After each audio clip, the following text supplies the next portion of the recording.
Welcome back to another episode of Street Level with Chris Chermak. Exciting today. Today we have Senator Doug Mastriano, along with his wife, Rebbie. They'll be here today to discuss his run for governor here in the state of Pennsylvania. This is very special. Senator Mastriano does not do a lot of interviews. He certainly is not doing too much with the mainstream media, probably almost nothing.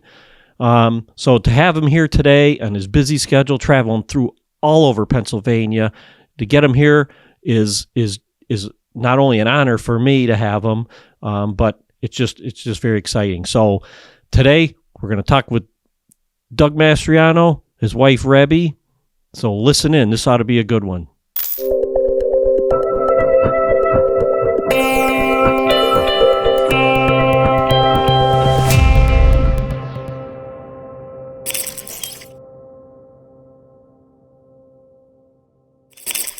First, thank you for coming. I know you have a very busy schedule running from point A to point B all over the state of Pennsylvania. Colonel, thank you for your service for all the years, the 31 years in the military. Yep. And thank you for support.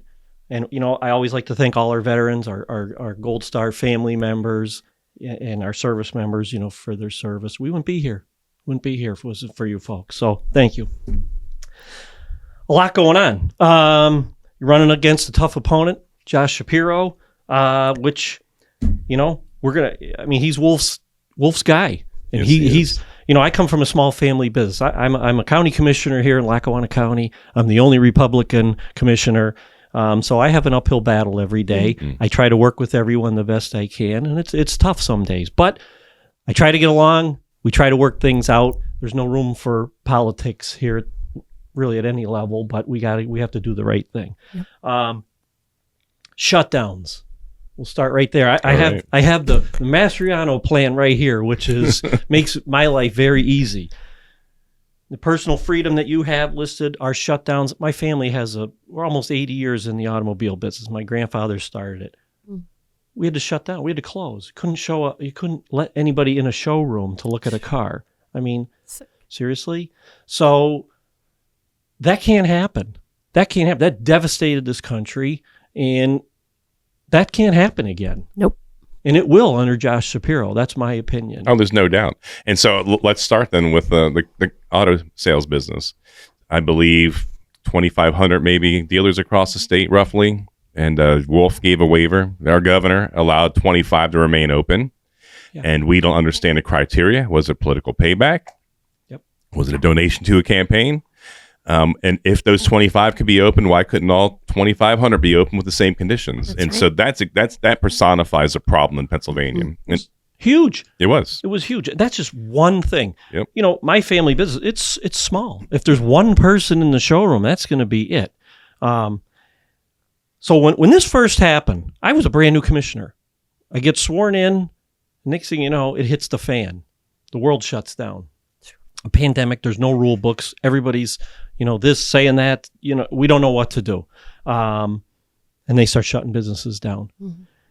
You know, I have people calling me at the commissioner level saying, you know, we can't survive. We have to open our business. Why can't we open? We salons. We know how to do things safely, and you got to let us open. So what I did was I put a group of business people together. I think there was probably 35 action plans. I said, give me an action plan. I want to compile all this information. I'm going to get it to the governor's office. Here's why. I don't just want to say we can open up. Sure. But here's why you can. And thus was born the Reopen movement, you know. And so I start getting calls from across my district at first, and then from across the state, and people were from all levels, whether it's, you know, massage therapists or pet groomers, barbers, salons, a few bars, restaurants. I mean, every sector was hit. Any sector not deemed non-essential by these little interns that work for Tom Wolf were shut down, and people needed answers. So I started doing lives with Rebbie, just trying to walk through. And I've only been a senator at this point for 9 months when this happened. And we're trying to walk through the Constitution. Everyone braced themselves for the first 2 weeks to flatten the curve. We were sold a bag of goods, and that was not reality. Yeah, because the governor refused to listen to us, and he just got stricter and more stringent. School shutdowns, mass school closures, confusion, churches closing. And I'm like, wait a second. This has gone too far. Thank God the numbers aren't matching the justification to do this. And so we started pushing back. It began with, of course, with our fireside chats.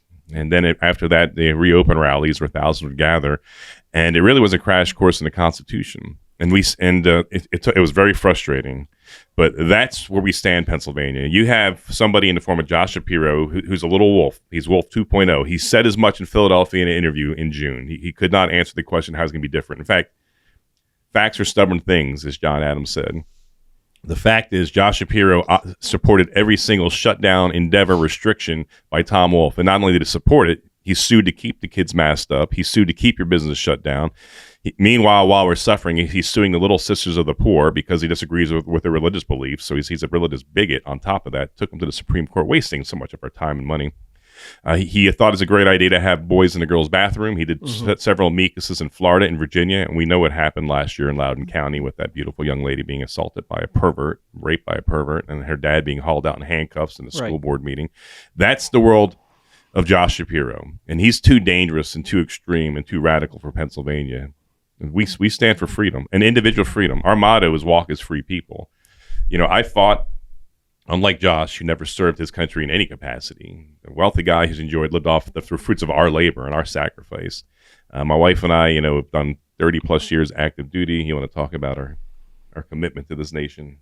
Yeah, well, first off, thanks, Chris, for having us. But also, I really, truly believe that Josh Shapiro will be more extreme. If you thought Wolf was extreme, Josh Shapiro will be more extreme even than Wolf. And we have...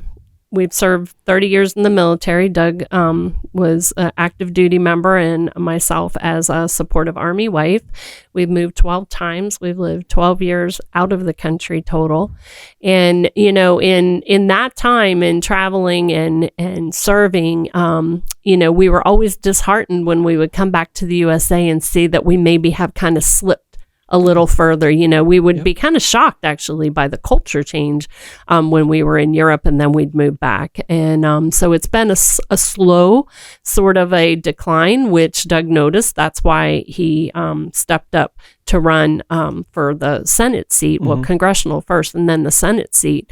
And then there was a huge, the bottom dropped out, in the last couple years. So obviously, that's, as being new into handling your job as a commissioner, and Doug had only been a few years in the Senate. It's a shock. And actually, a shock that more of the legislators weren't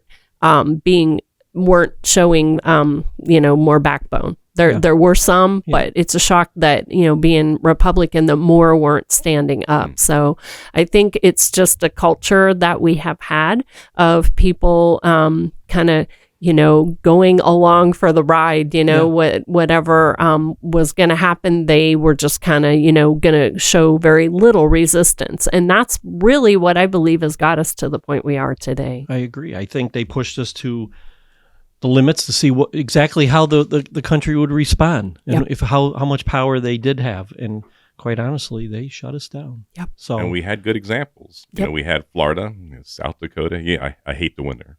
I hate cold winters. Hats off to you guys above Route 80. But, things are looking pretty bad in PA when South Dakota is looking pretty good, with Kristi Noem, Republican, in Texas. And then, of course, we had the polar opposite in the handling of the shutdown with Tom Wolf, who acted with impunity. Yeah. And he could not even there was no even, they're told by follow the science, very Orwellian, but they're the ones not following the science. Exactly. Election integrity, big thing on my part. Mail-in ballots, we all know they're not the best thing in the world. Mm-hmm. Drop boxes here in Pennsylvania are an issue. Seems to be only on the Republican side, but I know if the tides were turned and the Democrats were losing because of drop boxes, they'd be long gone. But even here in Lackawanna County, we had a primary election where, I think it was the primary election, we caught a guy handfuls of ballots at the county building in front of our sheriff's deputies to shove a couple handfuls in. I caught it on tape. Went to the district attorney's office. They did research, found the person who it was, and said, well, really, he was only doing a favor for his friends, so we're going to let it go. Illegal, by the way. Well, it was illegal, but that's where it went. Tom Wolf did similar. He had his wife taking his ballot, breaking the law in Pennsylvania, and there's no consequences. You'll note, usually there's consequences just when it's a Republican, although there have been people in Philadelphia on the Democrat side, finally found guilty of voting fraud and what have you because of just going too far. Well, it's there. It's there. And it's just another opportunity and another way to cheat the system somehow. It's very convenient. I agree. And it's even hard now with getting poll workers. So, it's almost getting forced to the mail-in because now we don't have people that want to work at the polls. They don't want to work anywhere, but they don't want to work at the polls. So here at the county, we've increased pay for the folks that do it, to try to entice them to come back and want to do it. So, hopefully, well, no, when you get to the governor's office, we'll address the mail-in ballot situation. Yeah, there's a lot of issues. And obviously I suffered from within my own party for my stand on voting integrity when I was trying to, force an audit of 3 counties, 2 Republican, 1 Democrat county, and, was undercut by politics. Well, but go ahead. No, I'm just thinking, I'm thinking of all those that have gone before us, right? And serving our nation. My grandfather owned World War I, and just so many across this great state. And you think of voting an election, and it's one day. It's one day of sacrifice, Where have we come to in our nation that we can't sacrifice for one day? And I just wonder if we put it more into perspective, who's had family members that have served, can you honor them by this one day? I just, anyway, put it in perspective. And Rebbie's right. One small sacrifice, it's very, I hear this less, thankfully, but occasionally I'll run into somebody, Doug, I support you, but my vote's not going to count, so I'm not going to waste my time. I'm like, you are part of the problem. That's exactly what the Democrats want. The Democrats are honestly fearful, and this came out in a Choir article, and they're no fans of ours at all, that they despise and have disdain for the Republicans and myself. Their concern is going to be an outsized number of Republicans coming out from the red counties, which are about 60 of the 67 counties, and that will help compensate for anything going on in Philadelphia and elsewhere. And they're right. So I'm urging people, do your part, and not just you. Get your friends and family out. Look, we have a lot of issues with voting integrity. I get it, and I did as best I could anyway as a senator to make it happen. But the General Assembly, we have not stood aside. And the Governor Wolf vetoed some good bills, like my Poll Watcher Protection Act, which would have been a great piece of legislation to shore up transparency in election. But we did manage to end outside money from coming in. So Zuck Bucks is no longer happening in Pennsylvania. We had some action there. Additionally, so since we know the governor's going to veto voter ID legislation, we actually have a constitutional amendment that's teed up. It passed the first cycle here in early summer and has to do 2 sessions. Next session is January. I'm sure we'll pass it in January 2nd session.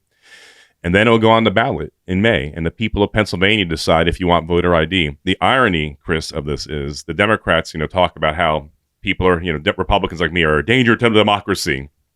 Well, we're a constitutional republic. We're a representative type of government. I represent 250,000 people as a senator. But when we do democracy, that's when we have the people do a referendum. That is democracy. The people choose the laws, not some representative or senator. And the irony is these people who like to call others they disagree with politically a danger to democracy, and they're actually the threat to democracy, is that we're being sued to get that ballot initiative off in May. That we're being sued by Josh Shapiro and Governor Wolf. The irony, what are you afraid of voter ID? I have to show an ID to buy, spray for my computer for cough medicine. And this is racist that they get someone to show an ID to vote. That's ridiculous. Well, and they're trying to silence the people by doing this. It's exactly. Yes. You go to the baseball game and go to the will call window. You got to show ID. Yes. Come on. Now you have, we all know that money can buy elections, and we know Josh Shapiro's got a lot of money to spend. He's got even more to spend now. And his attack ads, we see them all the time. I see them, constantly. And, he's got quotes on pro-life. Well, that is to me, there'll never going to be a common ground there. It's impossible. It's either you're pro-life or you're not. There's no in between. So does that make, what is if they're not pro-life, what are they? That's what I'd like to know. So let's talk about the right to life issue.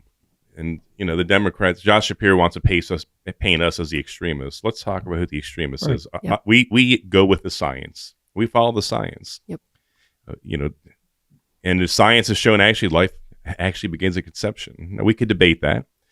But then what do you do when you have a heartbeat? What do you have when you have fetal pain? About 11 weeks and a baby can feel pain. And babies are being killed in Pennsylvania up to 24 weeks.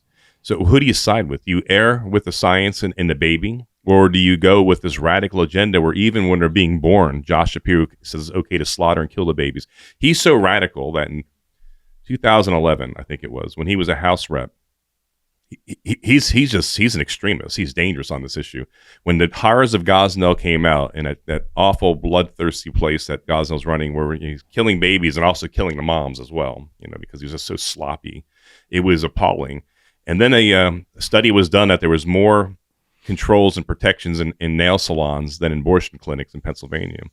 So a few common sense measures came up for a vote in the House and Senate in Pennsylvania to put in some protections so less moms would die in the middle of a Gosnell-like facility.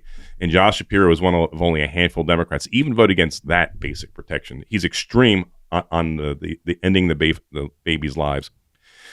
As far as the issue of abortion, what happens with abortion as a Governor Mastriano? And I think I asked people to look at the Supreme Court decision. It's a good read, 60, 70 pages, so it was a good read. But just read the first page. The third paragraph delineates what happens. My view on abortion really is a bit moot. It's up to because the Supreme Court said the issue of Roe v. Wade and life/abortion is now up to the people and the people's representatives. So it's not up to a governor what happens with the issue of life. Right. It's determined. So if people in Pennsylvania determine exceptions, it's up to the people of Pennsylvania to decide. And that will come before me via the people through the General Assembly. And that's the reality of that issue. So Josh he's overplaying his hand. He's extreme on every issue. He's sued to keep parents out of schools, out of kids' education.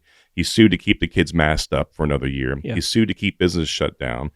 He filed amicus here to in other states to support the idea that it's a great idea to have guys in a girl's bathroom resulting in rapes. The guy is extreme. He stands against common sense and reason. Yeah, I agree. And what's his beef with nuns in the Catholic Church? He's tough on them. Mm-hmm. I see that, but you're right. Everything. So Josh Shapiro had a disagreement on an important religious issue for the Little Sisters of the Poor, Roman Catholic nuns. They have a belief. And Josh Shapiro is he's a religious bigot. He took them all, he persecuted these Little Sisters of the Poor. Who does that? Took them to the Supreme Court, waging war against the Catholic Church. Right. And I don't know what his beef is with Catholics here, but he's gone after the Catholic Church in a lot of different areas. Mm-hmm. And he's lost just about in every area. And we need, as William Penn would have it, William Penn, when he founded Pennsylvania after going to jail for his Christian faith, he didn't want anyone in Pennsylvania to end up in jail for what they believed or didn't believe. That's the kind of Pennsylvania we need to have. And I'm not using this in a leftist kind of, I'm using it in a real term, a tolerant place where you just we disagree, but we agree to disagree. Yeah. Instead of being underneath an individual, our Attorney General, Josh Shapiro, who has so much hate and animosity in his heart that he's going to chase down nuns and bring them to the Supreme Court, hoping to destroy them because of their religious faith. Well, and it leads us into talk about parental rights, school curriculum, critical race theory, or whatever they're calling it now. There's a lot of bad things going on in our schools, and I agree with you on our school choice. And then with boys using girls' bathrooms. I mean, I have an 18-year-old daughter. I'm not good with that. So I don't know any parent that's okay with that. No. Or the idea that you have biological men follow the science. XY chromosomes will tell us, every cell in our body tells us what gender we are. It's okay to have boys dominating the girls' team. That's disgusting to me. Josh Shapiro is complicit. He cheered when Governor Wolf vetoed our bill to protect female athletes. He cheered. And he stands against every parent in this state here. He's sued to keep your kids in oppression and masked up. He's sued to keep the school shut down. We are now one of the lowest states now, as far as education in Pennsylvania, because of the heavy-handed shutdown. We're spending almost $21,000 per student now with our $850,000 increase that we voted on, $850 million. increase in Pennsylvania. But now there's some great teachers and great schools. Sure there is. School choice will not afford those great individuals, the good administrators, the good teachers who love their kids. They're not going to lose their jobs.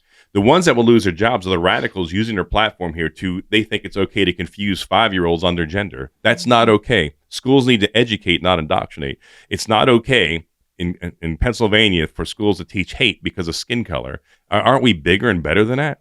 It's not okay to ignore the Constitution or to deride the history of this nation here. This is the greatest nation on the face of the earth. If it sucks so bad, leave. Go to Venezuela. Right. Exactly. Which law and order. We have some serious issues with law and order now. They want to defund the police. Don't back the police. We had riots in the streets. They talk about the insurrection on January 6th. What about all the cities that were burnt down in the past couple of years and just annihilated? And here in Lackawanna County, we have the city of Scranton. Every time I turn on the news, there's a shooting now, or shots fired, or it's just ramping up. Just every day it ramps up. And we talked about at your rally earlier. You talked about ghost flights and illegals coming in.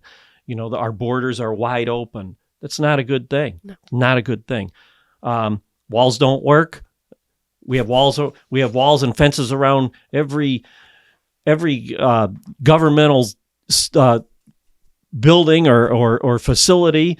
Nancy Pelosi has them around her house. I mean, the president has them around his place. So I guess they work in certain circumstances. I guess rules for thee, not me. We see this double standard. We see this elitist group of Democrats, ruling our country, ruling our state. Tom Wolf giving us lectures and preaching to us with the shutdown, but he not lifting a finger to help the state. We see Josh Shapiro being complicit and constantly suing the people of Pennsylvania. It's time to restore reason and common sense, and how we do that is restoring freedom. Our motto has been for 2 years now, walk as free people. Rebbie and I really don't care how you live your life. That should be up to you. Mm-hmm. This is America. You believe or don't believe whatever the heck you want.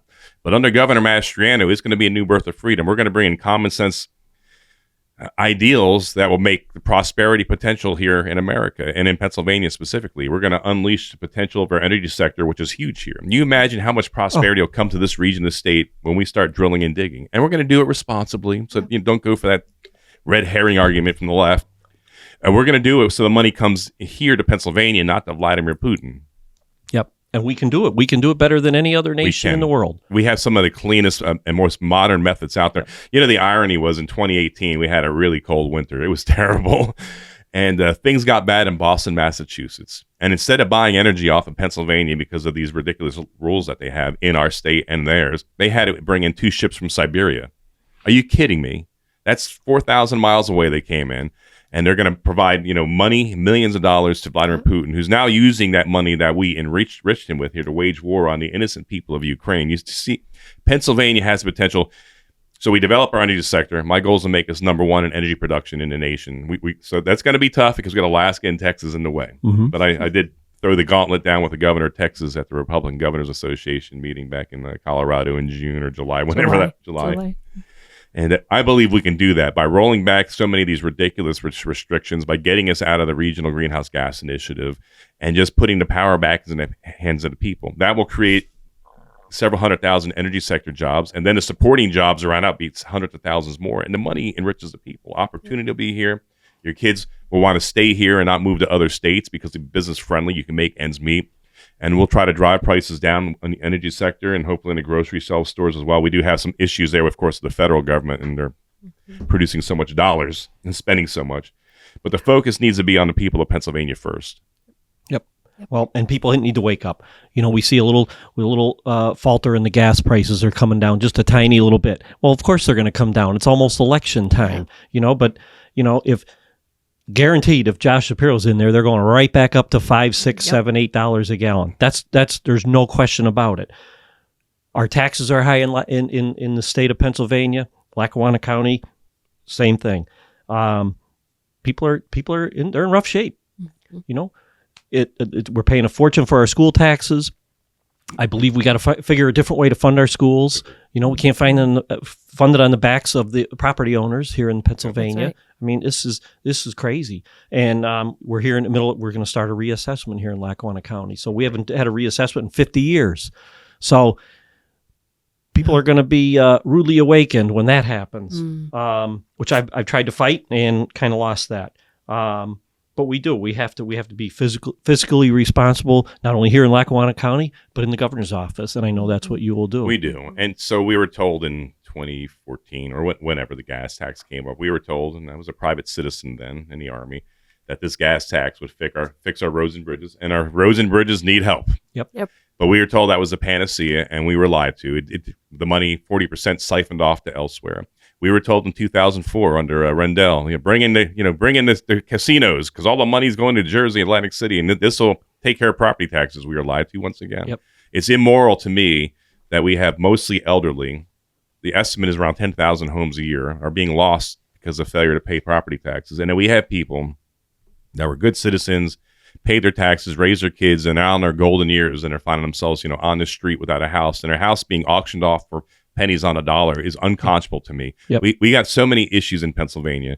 And so the focus needs to be on how do we reduce the burden on the people of Pennsylvania. And so one area we do that, of course, we're blessed with energy. So let's develop the energy sector here, and we'll see a benefit across the state by driving down energy costs. Our prices in cost for energy went up 40% on the 1st of June in anticipation of us entering the Regional Greenhouse Gas Initiative. So on 17 January, when I'm sworn in as governor, we're going to be out of Reggie on that first day, and you'll see pretty quickly a drop in prices. And once we expand our sector, and I have a clear vision, it's going to take a little time to develop some of the resources and infrastructure, but we're looking at a modernized liquefied natural gas terminal off of Philly. I want one off of Erie. The Erie one will take a bit more time because we really don't have the infrastructure to do that. In Philly, we have some good opportunities.